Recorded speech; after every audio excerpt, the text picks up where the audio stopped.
বাংলাদেশের নির্বাচন মানেই নানা প্রতিশ্রুতি, নানা আশ্বাস। বাংলাদেশের মোট ভোটারের বড় একটি অংশ তরুণ, কিন্তু রাষ্ট্র পরিচালনায় তাদের স্বপ্ন আর ভাবনার জায়গা এখনও খুব সীমিত। কিন্তু দেশের ভবিষ্যৎ যাদের হাতে, আজকে সেই তরুণরাই যদি একদিন সংসদে যাওয়ার সুযোগ পেত, তাহলে তারা কি করত, তারা কিভাবে দেশটাকে সাজাতো। আজ বরিশাল বিশ্ববিদ্যালয়ের শিক্ষার্থীদের থেকে জানবো, তারা যদি এমপি হতো তারা কি করত। আমি যদি এমপি হতাম তাহলে আমি প্রথমে যে জিনিসটা পরিবর্তন করতাম সেটা হলো, আমার মতে বাংলাদেশের শিক্ষানীতিতে কিছু সংস্কারের প্রয়োজন আছে বলে আমি মনে করি। আমরা সাধারণভাবে গতানুগতিক উপায়ে আগাচ্ছি, যেটা বিশ্বের সাথে সামঞ্জস্য না। এই বিশ্বের সাথে সামঞ্জস্য এবং তাল মিলিয়ে গবেষণাধর্মী কিছু শিক্ষানীতি আনার প্রস্তাবনা পেশ করতাম সরকারের কাছে, যাতে আমাদের আপকামিং যারা জেনারেশন আসতেছে তারা যাতে আমাদের শিক্ষাটা আরও ভালোভাবে উপলব্ধি করে এবং তারা নতুন কিছুর দিকে এগিয়ে যায়।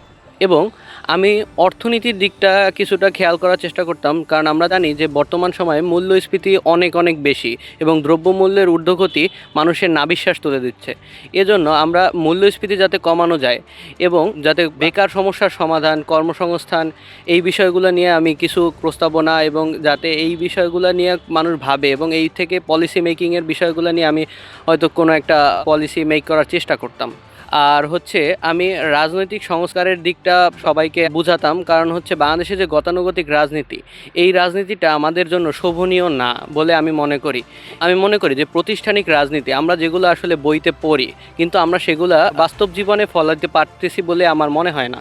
এজন্য কিছুটা প্রাতিষ্ঠানিক উপায়ে যেগুলো আমরা পড়াশোনা করি সেটা যেন আমরা বাস্তব ক্ষেত্রে প্রয়োগ করতে পারি, সেরকম একটা ব্যবস্থা করার জন্য রাজনৈতিক দলগুলোর প্রতি আমি উদাত্ত আহ্বান করতাম। আজকে যদি আমি এমপি হওয়ার সুযোগ পেতাম, তাহলে প্রথম যে বিষয়টা, মানুষের যে অধিকার, তার অধিকারটাকে তাকে বুঝিয়ে দিতাম। যেমন আজকে আমরা দেখি যে একটা রিলিফের একটা কার্ড আমরা বলি আমাদের রাজনৈতিক গভর্নমেন্ট সরকার দেবে, যে কোনো দল বা আরেকটা জিনিস বলে, বাট এটা যে তার রাষ্ট্রের থেকে অধিকার, যে রাষ্ট্র তাকে এটা প্রোভাইড করবে, এই অধিকারটা তাকে অধিকার মূল্যে দিতাম। আমার জন্য চাইতে না হইতো, বরং আমার রাষ্ট্রের পক্ষ থেকে আমি দেওয়ার চেষ্টা করতাম ইনশাআল্লাহ। আল্লাহ পাক যদি কোনোদিন সহযোগিতা করে, ভবিষ্যতে এমপি হলে সেন্স বুঝে কাজ করব, সাধারণ মানুষের সুবিধা অসুবিধা পাশে থাকার চেষ্টা করব। আজকের তরুণরাই আগামী দিনের ভবিষ্যৎ নেতৃত্ব। এই কণ্ঠগুলো শুধু কল্পনার কথা নয়, এগুলোই আগামী দিনের নেতৃত্বের রূপরেখা।